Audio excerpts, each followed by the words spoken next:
हमारा सब्जेक्ट है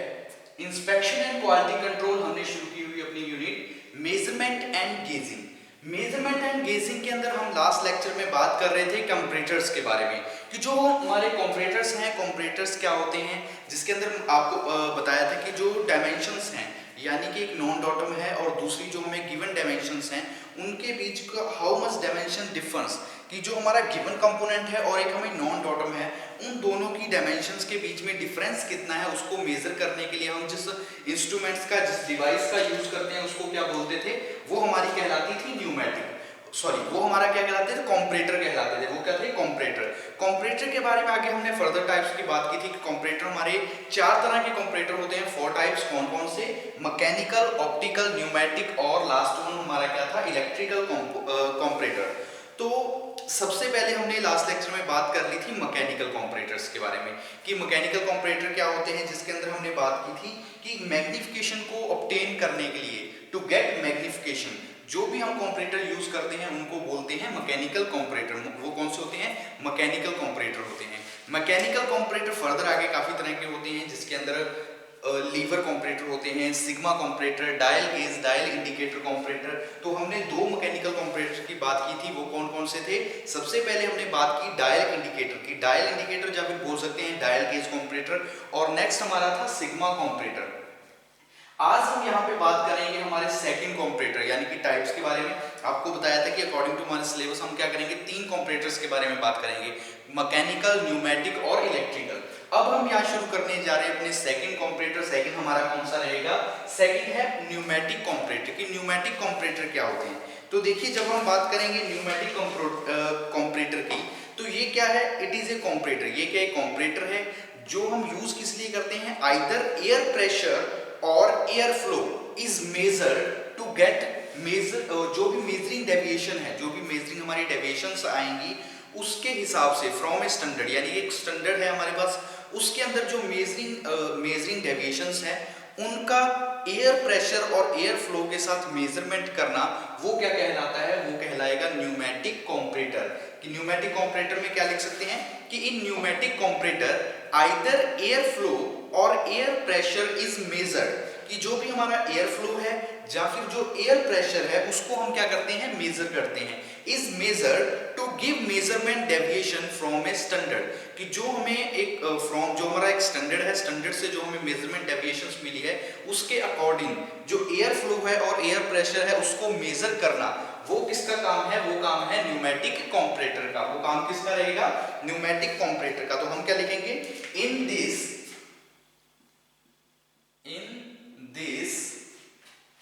air flow और air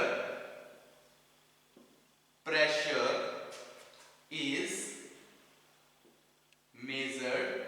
in this air flow और एयर प्रेशर इज मेजर्ड। इसके अंदर हम क्या करते हैं, जो हमारा एयर फ्लो है या फिर एयर प्रेशर है इज मेजर्ड, उसको हम क्या करते हैं, measured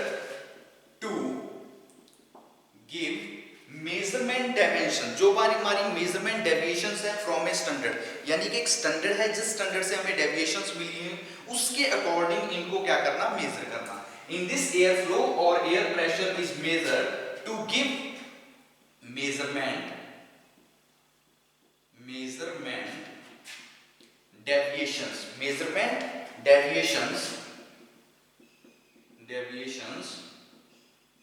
from standard is known as pneumatic comparator. वो हमारे कौन से होते हैं, न्यूमेटिक कॉम्परेटर। एक हम जो हमारा मोस्टली हम यूज करते हैं वो हमारा होता है सोलेक्स न्यूमेटिक कॉम्परेटर। जो हम मोस्टली यूज करते हैं वो हमारा होता है सोलेक्स न्यूमेटिक कॉम्परेटर। ये हमारा मोस्टली यूज होने वाला एक कॉम्परेटर है जिसका हम यूज करते हैं सोलेक्स न्यूमेटिक कॉम्परेटर, जिसका हम मोस्टली यूज करते हैं ज्यादातर जितने भी हमारे एयर फ्लो, एयर प्रेशर से मेजरमेंट से रिलेटेड कोई भी हमारे काम होंगे उनके अंदर ज्यादातर जो हम कॉम्परेटर यूज करते हैं। अगर हम न्यूमेटिक की बात करें तो वहां पे हम कौन सा यूज करते हैं, सोलेक्स यूज करते हैं। अगर हम इसकी कंस्ट्रक्शन वगैरह की बात कर ले, काम तो पता लगे कि काम इसका क्या करना है, एयर फ्लो और एयर प्रेशर को मेजर करना विद जो हमारे स्टैंडर्ड डेविएशन है, जो हमें मेजरमेंट मिली हुई है उसके अकॉर्डिंग मेजर करना, वो काम किसका है, वो है न्यूमेटिक कंपैरेटर का। अगर हम इसकी कंस्ट्रक्शन की बात करें तो इसके अंदर क्या होता है, it consist a deep container. इसके अंदर क्या होता है, जब हम बात करेंगे न्यूमेटिक कंपैरेटर की, तो जब हम इसकी कंस्ट्रक्शन की बात करते हैं तो it consist a deep container. एक कंटेनर होता है जो कैरी कर रहा होता है किस चीज को, वाटर को कैरी कर सकता है। तो इट consists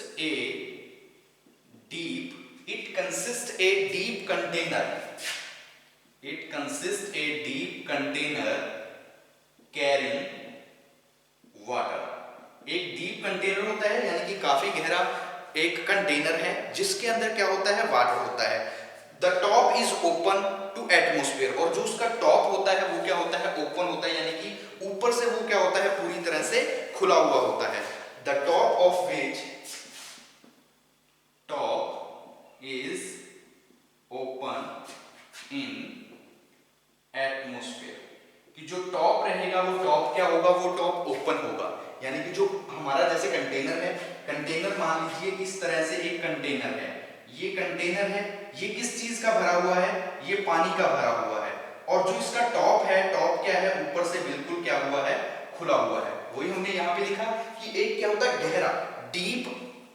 कंटेनर है जो कैरी किए हुए है, किसको कैरी किए हुए है, वाटर को, और जो उसका ओपन है, ओपन यानी कि ऊपर की तरफ से वो क्या है, बिल्कुल खुला हुआ है, एटमॉस्फेयर यानी कि जो हमारी सराउंडिंग है उस तरह से खुला हुआ। A long tube is suspended into the water, एक लंबी हमने ट्यूब डाल दी है किसके अंदर, a long tube inserted in the water, कि जो कंटेनर के अंदर वाटर है उस वाटर के अंदर एक लंबी पाइप डाली हुई है, कि जो हमारा कंटेनर होगा उस कंटेनर के अंदर पानी है, पानी के अंदर क्या है, एक पाइप है। It's bottom is open and top is shaped in chamber, कि जो हमारा पाइप है, पाइप का जो बॉटम होगा वो क्या होगा, open, bottom is open and bottom is open, जो हमारा बॉटम है वो ओपन होगा, एंड टॉप इज जो हमारा टॉप होगा वो क्या होगा, टॉप इज ए चैम्बर, वो एक तरह से चैम्बर के रूप में बना होगा। यानी कि जो पाइप्स का होगा, अगर हम बात करेंगे टॉप की यानी कि बॉटम की, बॉटम तो ओपन होगा यानी कि नीचे की तरफ ओपन होगा, लेकिन जो हमारा टॉप होगा उसकी शेप किस तरह से होगी, शेप्ड इनटू ए चैम्बर, यानी कि चैम्बर की तरह होगी। और जो चैम्बर होगा, चैम्बर का एक साइड होगी वो कनेक्टेड होगी किसके साथ, पाइप टू एयर सप्लाई, ठीक है। वन साइड ऑफ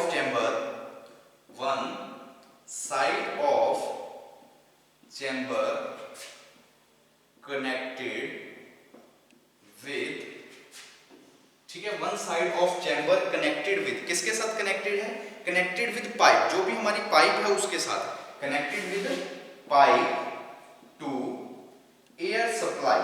कि जो हमारी एयर सप्लाई है, एयर सप्लाई करने के लिए वो किससे कनेक्टेड है, पाइप के साथ कनेक्टेड है, एक साइड इस चीज की जो हमारा चैम्बर रहेगा, और जो दूसरी साइड होगी हमारे चैम्बर की वो कनेक्टेड होगी किसी अनदर चैम्बर के साथ, कि other end is connected to another chamber, the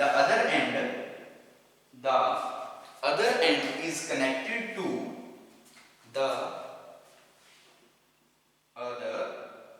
end is connected to another chamber, और जो दूसरा हिस्सा होगा वो किसी और से मतलब और चैम्बर के साथ कनेक्टेड होगा। मतलब जो भी हमारा दूसरा हिस्सा होगा, एक साइड तो किसके साथ कनेक्टेड है, पाइप के साथ, ताकि हम क्या कर सके, एयर की सप्लाई कर सके, लेकिन जो दूसरा हिस्सा होगा उस चीज का वो क्या होगा, किसी और एंड के साथ, किसी दूसरे एंड के साथ क्या होगा, कनेक्टेड होगा, ताकि प्रॉपरली क्या कर सके, हम जो भी मेजरमेंट करना चाहते हैं, जो भी एयर प्रेशर और फ्लो की मेजरमेंट करना चाहते हैं वो कर सके। सिंपली होगा कि इस तरह से एक छोटा सा डायग्राम बना होगा, एक कंटेनर होगा, ठीक है, ये क्या होगा, इस तरह से कंटेनर होगा, इस कंटेनर के अंदर क्या होगा, पानी कंटेंट यानी कि वाटर होगा, डीप, क्योंकि डीप कंटेनर है तो इसके अंदर क्या होगा, पानी, यानी कि क्या होगा, पानी होगा। इसके अंदर हम क्या करेंगे, इस तरह से एक पाइप को इंसर्ट कर देंगे, हम क्या करेंगे, इस तरह से एक पाइप को इंसर्ट करेंगे हमारे किसके अंदर, जो हमारा कंटेनर बनेगा। कंटेनर कौन सा, जो वाटर वाला हमारा डीप कंटेनर है, इस कंटेनर के अंदर एक हमने पाइप इंसर्ट करनी है, वो पाइप फर्दर आगे कनेक्टेड होगी बाहर, इस तरह से पाइप क्या होगी, कनेक्टेड होगी, वो बाहर जहां पे हम एयर सप्लाई वगैरह कर रहे हैं वहां पे क्या हो जाएगी, ये कनेक्टेड हो जाएगी, जो पाइप होगी वो क्या रहेगी, बाहर इस तरह से कनेक्टेड होगी पाइप,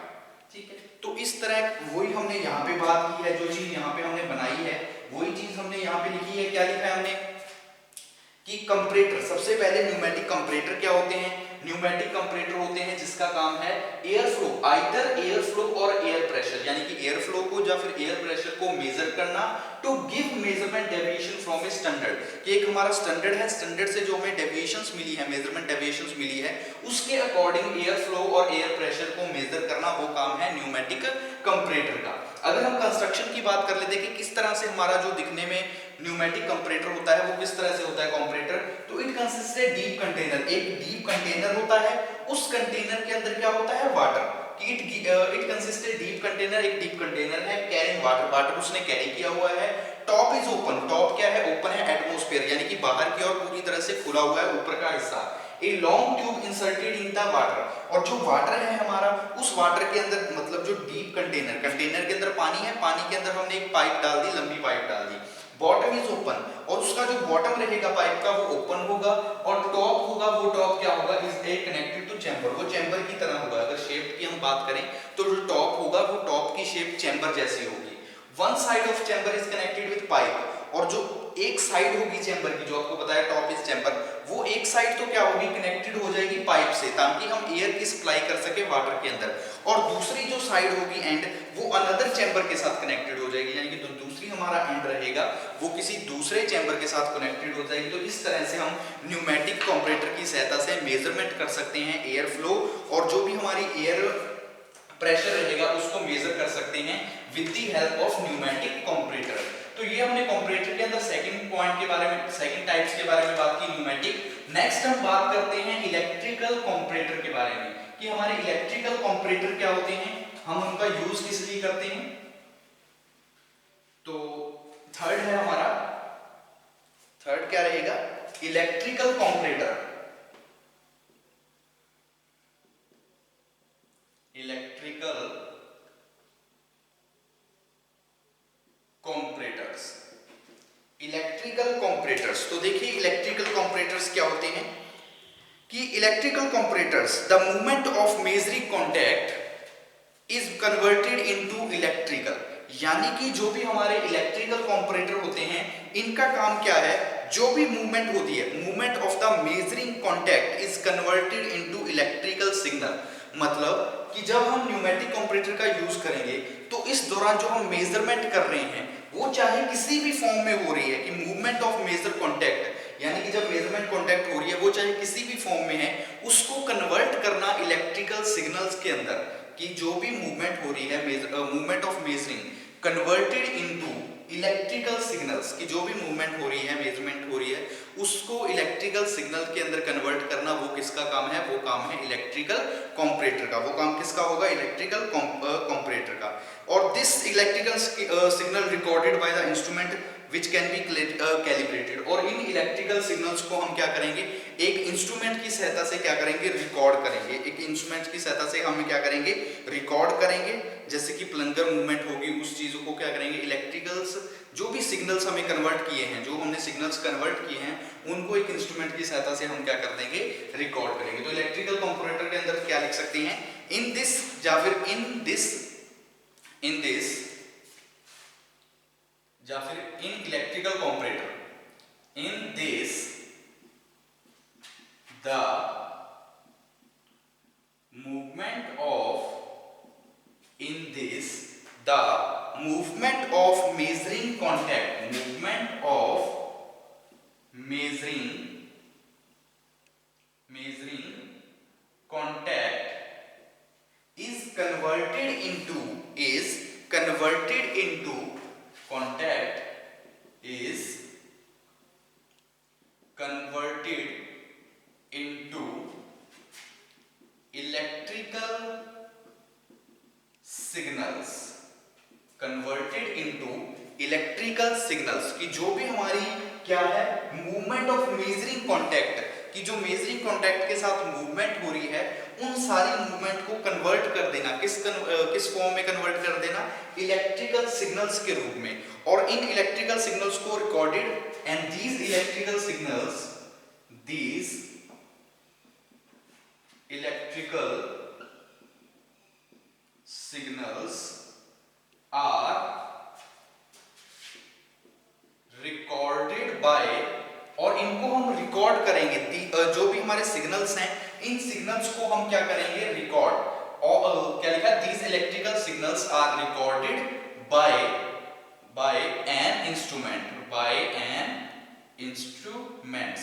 कि जो हमारे जो भी सिग्नल्स है, these electrical signals are recorded by, कि इनको हम क्या करेंगे, रिकॉर्ड करेंगे बाय एन इंस्ट्रूमेंट, एक इंस्ट्रूमेंट की सहायता से इन सभी को क्या करेंगे, हम रिकॉर्ड कर लेंगे। जो भी हमारे कन्वर्ट हुए हैं इलेक्ट्रिकल सिग्नल्स, जो भी इलेक्ट्रिकल सिग्नल्स हुए हैं इनको हम क्या करेंगे, कन्वर्ट कर लेंगे। तो इस तरह से हम क्या कर सकते हैं, ये हमारा क्या रहेगा, इलेक्ट्रिकल कंपैरेटर, जिसका हम यूज सिर्फ किस लिए करते हैं, इलेक्ट्रिकल सिग्नल्स के अंदर कन्वर्ट करने के लिए। जो भी हमारे मूवमेंट ऑफ मेजरिंग है, मेजरिंग ऑफ मूवमेंट है, जहाँ पे बोलती है मूवमेंट ऑफ मेजरिंग कॉन्टैक्ट रहेंगी, उन सबको इलेक्ट्रिकल सिग्नल्स के अंदर कन्वर्ट करने के लिए हम जिस इंस्ट्रूमेंट का, जिस डिवाइस का यूज कर लेते हैं, उस डिवाइस को हम क्या बोलते हैं, वो हमारे रहते हैं इलेक्ट्रिकल कंपोनेंट। वो हमारे क्या रहते हैं, इलेक्ट्रिकल कंपैरेटर, उनको हम क्या बोल देते हैं, इलेक्ट्रिकल कंपैरेटर। तो यहाँ देखिए अभी तक हमने 3 कंपैरेटर्स के बारे में बात कर ली है। वो 3 कंपैरेटर्स के बारे में हमने बात की, कौन कौन से। सबसे पहले कंपैरेटर के आगे फर्दर टाइप्स होंगे, जिसमें हमने 4 टाइप्स आपको बताया कि मैकेनिकल, ऑप्टिकल, न्यूमेटिक और इलेक्ट्रिकल। हमने 3 के बारे में बात करनी थी, तो सबसे पहले हमने मैकेनिकल की बात की। मैकेनिकल के बाद सेकंड हमारे कंपैरेटर कौन से रहेंगे, सेकंड कंपैरेटर हमारा आ जाएगा न्यूमेटिक, और थर्ड हमारा कंपैरेटर कौन से रहेंगे, इलेक्ट्रिकल कंपैरेटर। नेक्स्ट हम बात करते हैं टूल रूम माइक्रोस्कोप के बारे में। ये तो हमने बात की इलेक्ट्रिकल कंपैरेटर के बारे में। अब हमारा नेक्स्ट टॉपिक है, टॉपिक का नाम है टूल रूम माइक्रोस्कोप। कि जो टूल रूम माइक्रोस्कोप है वो क्या होते हैं, उनका हम यूज किस लिए करते हैं हमारी इंडस्ट्रीज के अंदर मेजरमेंट के रूप में या इंस्ट्रूमेंट के तौर पे। तो टॉपिक हमारा क्या बन जाएगा, tool room microscope. Tool room microscope, topic हमारा क्या रहेगा, टूल रूम माइक्रोस्कोप। तो देखिए टूल रूम माइक्रोस्कोप सबसे पहले होते क्या है टूल रूम माइक्रोस्कोप, कि it is a versatile instrument. ये क्या है, एक वर्सेटाइल इंस्ट्रूमेंट है, यानी कि जिसके द्वारा हम काफी तरह के काम कर सकते हैं, काफी तरह के ऑपरेशंस परफॉर्म कर सकते हैं। It is a versatile instrument. ये क्या है, एक वर्सेटाइल इंस्ट्रूमेंट्स है that is measuring by optical means, और जिसके अंदर हम जो भी चीज मेजर करना चाह रहे हैं वो मेजर हम करते हैं ऑप्टिकल की सहायता से। ऑप्टिकल जो हमारी मेजरमेंट होती है, या फिर जो ऑप्टिकल इंस्ट्रूमेंट्स होते हैं, जिसके अंदर आपको बताया था कि जो हमारे ऑप्टिकल इंस्ट्रूमेंट्स होते हैं वो किस प्रिंसिपल पे बेस्ड होते हैं, वो हमारे प्रिंसिपल जो हमारा रहेगा ऑप्टिकल प्रिंसिपल, जिसके अंदर रिफ्लेक्शन होती है, रिफ्रैक्शन होती है, कनकेव कन्वेक्सिस लेंसेज का, प्रिज्म का, वो सारी चीजें होती हैं, वो हमारे कौन से होते हैं, ऑप्टिकल बेस जो भी हमारे इंस्ट्रूमेंट्स होते हैं। तो उन्हीं बेस पे, उसी के हिसाब से ऑप्टिकल के अकॉर्डिंग मेजरमेंट होती है टूल रूम माइक्रोस्कोप के अंदर। ठीक है, there is no pressure is involve, जिसके अंदर हम किसी भी प्रकार का प्रेशर इन्वॉल्व नहीं करते। मतलब कि हमने अगर कोई मेजरमेंट करनी है तो हम किसी भी तरह के फोर्स या कोई भी प्रेशर अप्लाई नहीं करते मेजरमेंट करने के लिए, सिर्फ ऑप्टिकल मींस की सहायता से, यानी कि ऑप्टिकल की सहायता से, जो ऑप्टिकल प्रिंसिपल पे बेस्ड हमारे इंस्ट्रूमेंट्स होते हैं, जो हमारी प्रोसेसेस होती हैं, प्रिंसिपल होता है, उस बेस पे जो हम मेजरमेंट करते हैं, मेजरिंग करते हैं, वो हमारी किसके अंदर आती है, उसको बोल देते हैं टूल रूम माइक्रोस्कोप मेजरिंग। वो हमारी कौन सी होती है, टूल रूम माइक्रोस्कोप मेजरिंग। तो हम क्या लिख सकते हैं कि it is a versatile instrument, it is A versatile instrument, it is a versatile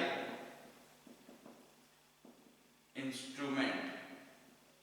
it is a versatile instrument which is measured by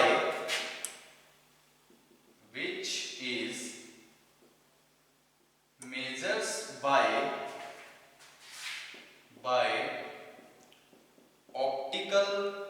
means, जिसके अंदर जो भी हमारी मेजरमेंट है वो हम किस तरह से करते हैं, वो हम करते हैं ऑप्टिकल मींस, यानी कि ऑप्टिकल जो हमारे प्रिंसिपल होते हैं उसकी तरह करते हैं। Optical means with no pressure involve, with no pressure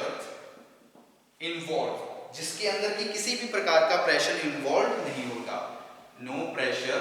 involve, कि कोई भी जो हमारा प्रेशर है वो इसके अंदर इन्वॉल्व नहीं रहेगा, with no pressure is involve. तो इसको हम क्या बोलते हैं, टूल रूम माइक्रोस्कोप। एक बार देख लीजिए, it is a versatile instrument. ये क्या एक वर्सेटाइल इंस्ट्रूमेंट्स है जो कि किस प्रिंसिपल पे बेस होता है, जो हमारा ऑप्टिकल प्रिंसिपल रहता है, जिसके अंदर हमने रिफ्रैक्शन, रिफ्लेक्शन, लेंसेज, जो प्रिज्म, उसके बारे में बात की थी। तो उस प्रिंसिपल पे बेस होता है, जिसके अंदर नो प्रेशर इन्वॉल्व, यानी कि जब भी हम मेजरमेंट करते हैं किस चीज की, टूल रूम माइक्रोस्कोप की सहायता से जो भी हम मेजरमेंट करते हैं, तो उस दौरान हम किसी भी प्रकार का प्रेशर अप्लाई नहीं करते मेजरमेंट करने के लिए। इसके अलावा जो हमारा टूल रूम माइक्रोस्कोप होता है, इनका हम यूज करते हैं कुछ मेजरमेंट करने के लिए। जैसे कि सबसे पहले अगर हमने कोई चीज मेजरमेंट करनी है, जैसे the profile of external thread as well as internal, कि जो भी हमारे इंटरनल थ्रेड्स होते हैं, जो एक्सटर्नल थ्रेड्स होते हैं प्रोफाइल के, या फिर बोल दीजिए जो टूल होता है, टूल के ऊपर जो एक्सटर्नल थ्रेड कटे होते हैं, उनकी मेजरमेंट करने के लिए भी हम किसका यूज कर लेते हैं, हम यूज करते हैं हमारे टूल रूम माइक्रोस्कोप का। हम किसका यूज करते हैं, टूल रूम माइक्रोस्कोप का। तो हम क्या लिख सकते हैं, the profile of external thread, the profile of external thread as well as tool, as well as tools, कि जो भी हमारी एक्सटर्नल थ्रेड्स हैं या फिर हमारे टूल्स हैं, उनकी जो भी हमारी प्रोफाइल है, जो भी हमारी एक्सटर्नल थ्रेड और टूल्स की जो प्रोफाइल्स होती है, उस चीज को मेजर करने के लिए हम जिस इंस्ट्रूमेंट का यूज करते हैं, जिस डिवाइस का यूज करते हैं, उसको हम बोलते हैं टूल रूम माइक्रोस्कोप। सेकंड बात करते हैं, जो हमारे टेम्पलेट्स होते हैं या फिर गेजेस होते हैं, उन चीजों के अंदर भी टेम्पलेट्स एंड गेजेस, जो भी हमारे गेज होते हैं, जैसे कि आपको बताए थे लिमिट गेज है, स्टैंडर्ड गेज है, फॉर्म गेज है, वायर गेज है, फिलर गेज है, तो उन सभी गेजेस वगैरह के टेम्पलेट्स होते हैं, उन सब की मेजरमेंट करने के लिए भी हम किसका यूज कर लेते हैं, हम यूज करते हैं टूल रूम माइक्रोस्कोप का, टूल रूम माइक्रोस्कोप का। थर्ड पॉइंट है centre to centre distance of holes, जो भी होल्स हैं, centre to centre distance of holes at any plane, ठीक है, किसी भी प्लेन पे जो हमारे होल्स हैं उनके बीच जो सेंटर टू सेंटर डिस्टेंस है, यानी कि एक होल यहाँ पे है, दूसरा होल यहाँ पे है, तो उनके सेंटर से लेके इस सेंटर के बीच का जो डिस्टेंस है, इस डिस्टेंस को मेजर करने के लिए भी हम जिस इंस्ट्रूमेंट का यूज कर लेते हैं, किसका यूज कर लेते हैं, हम करते हैं टूल रूम माइक्रोस्कोप का। जो हमारा टूल रूम माइक्रोस्कोप रहेगा उसका हम यूज कर सकते हैं, जो भी हमारी सेंटर टू सेंटर डिस्टेंस है होल्स के बीच में, उन डिस्टेंस को मेजर करने के लिए भी हम किसका यूज कर सकते हैं, हम यूज कर सकते हैं टूल रूम माइक्रोस्कोप का। Next fourth point, for angular measurements, जो भी हमारी एंगुलर मेजरमेंट्स हैं, किसी एंगल पे हमने किसी चीज को मेजर करना है, तो उस चीज को मेजर करने के लिए भी हम किसका यूज कर लेते हैं, टूल रूम माइक्रोस्कोप जो रहेगा, हम टूल रूम माइक्रोस्कोप का यूज कर सकते हैं किसी भी एंगुलर मेजरमेंट को करने के लिए, ठीक है। एंगुलर मेजरमेंट को करने के लिए हम किसका यूज कर सकते हैं, टूल रूम माइक्रोस्कोप। तो देख लीजिए, टूल रूम माइक्रोस्कोप के बारे में आपको पहले बताया कि क्या होता है, एक वर्सेटाइल इंस्ट्रूमेंट है जिसका हम यूज करते हैं ऑप्टिकल, यानी कि मेजरिंग करने के लिए, ऑप्टिकल मींस की सहायता से मेजरिंग करना, जिसके अंदर हमने किसी भी प्रकार का कोई प्रेशर अप्लाई नहीं करना, यानी कि इसके अंदर हम किसी भी प्रकार का प्रेशर इन्वॉल्व नहीं होता जब हम मेजरमेंट करते हैं।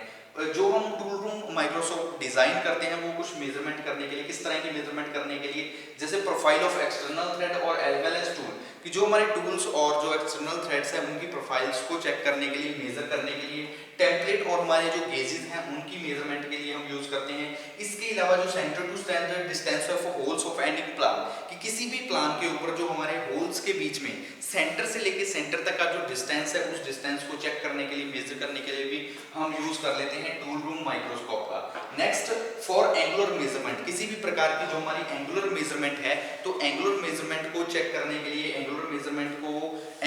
मेजरमेंट ही करने के लिए भी हम किसका यूज करते हैं, टूल रूम माइक्रोस्कोप का। अगर हम बात कर लेते हैं जैसे टूल रूम माइक्रोस्कोप की अगर कंस्ट्रक्शन की बारे में बात करें तो किस तरह से होता है, तो टूल रूम माइक्रोस्कोप क्या होता है, इट कंसिस्ट ऑप्टिकल हेड, इसके ऊपर क्या होता है, एक ऑप्टिकल हेड लगा होता है, हेड के ऊपर वर्टिकल कॉलम होती है। कि जब हम बात करते हैं हमारे इसके अंदर कंसिस्ट के अंदर कि क्या क्या चीजें कंसिस्ट होती हैं हमारे टूल रूम माइक्रोस्कोप के अंदर, तो सबसे पहले क्या होता है, ऑप्टिकल हेड होता है। अगर हम बात करें it consist of optical head, optical head के ऊपर क्या लगी होती है, एक वर्टिकल कॉलम लगी होती है। जो भी हमारा ऑप्टिकल हेड होगा, ऑप्टिकल हेड के ऊपर क्या होगी, एक वर्टिकल कॉलम क्या लगी होगी, वर्टिकल कॉलम। ऑप्टिकल हेड के ऊपर क्या लगी होगी, वर्टिकल कॉलम होगी, जिसको कि हम क्या कर सकते हैं, any position, vertical column can be clamped in any position, किसी भी पोजीशन में हम क्या कर सकते हैं, इस वर्टिकल कॉलम जो हमारी है उसको हम क्या कर सकते हैं, क्लैंप कर सकते हैं। और जो हमारा वर्किंग टेबल रहेगा सिक्योर हैवी बेस, और इसके अलावा थर्ड हमारा पार्ट क्या रहेगा इसके अंदर, वर्किंग टेबल। ठीक है, वर्किंग टेबल होगा, ये किस पे होगा, जो हमारा बेस होगा, होलो बेस होगा, उसके ऊपर प्लेस किया होगा हमने, होलो बेस के ऊपर क्या होगा, प्लेस किया होगा। और जो वर्किंग टेबल है इसकी मूवमेंट होगी, ठीक है, मूवमेंट होगी स्लाइड वाइज, जो लॉन्गिट्यूडनल है, ट्रांसवर्स है, वो मूवमेंट हम करवाएंगे वर्किंग टेबल की। तो ये हमारा क्या रहेगा, टूल रूम माइक्रोस्कोप, जिसके अंदर हमने बात की कि टूल रूम माइक्रोस्कोप क्या होता है, किस लिए हम उनका यूज कर लेते हैं, कि इनकी मेजरमेंट करनी। अगर हम कंसिस्ट यानी कंस्ट्रक्शन की बात करें तो it consist of optical head, एक ऑप्टिकल हेड होता है, ऑप्टिकल हेड के ऊपर एक वर्टिकल कॉलम लगी होती है, और कॉलम को हम किसी भी पोजीशन के अंदर क्लैंप कर सकते हैं, किसी भी पोजीशन के अंदर सेट कर सकते हैं। उस नेक्स्ट हमारा एक वर्किंग टेबल होता है, जो कि सिक्योर होलो बेस, एक हैवी होलो बेस होता है, जिसके ऊपर हमने क्या किया होता है, प्लेस किया होता है हमारे वर्किंग टेबल को, जिसको कि हम मूवमेंट करवा सकते हैं लॉन्गिट्यूडनल ट्रांसवर्स, किसी भी डायरेक्शन में हम क्या कर सकते हैं, लेटरल लॉन्गिट्यूडनल मूवमेंट करवा सकते हैं हमारे वर्किंग टेबल की। तो ये हमारा क्या रहेगा, टूल रूम माइक्रोस्कोप। तो आज के लेक्चर के लिए इतना काफी। नेक्स्ट लेक्चर में हम बात करेंगे थ्रेड मेजरमेंट के बारे में, कि थ्रेड मेजरमेंट कैसे होती है, और इसके अलावा जो हमारी गियर मेजरमेंट है तो उनके बारे में हम बात करेंगे नेक्स्ट लेक्चर में।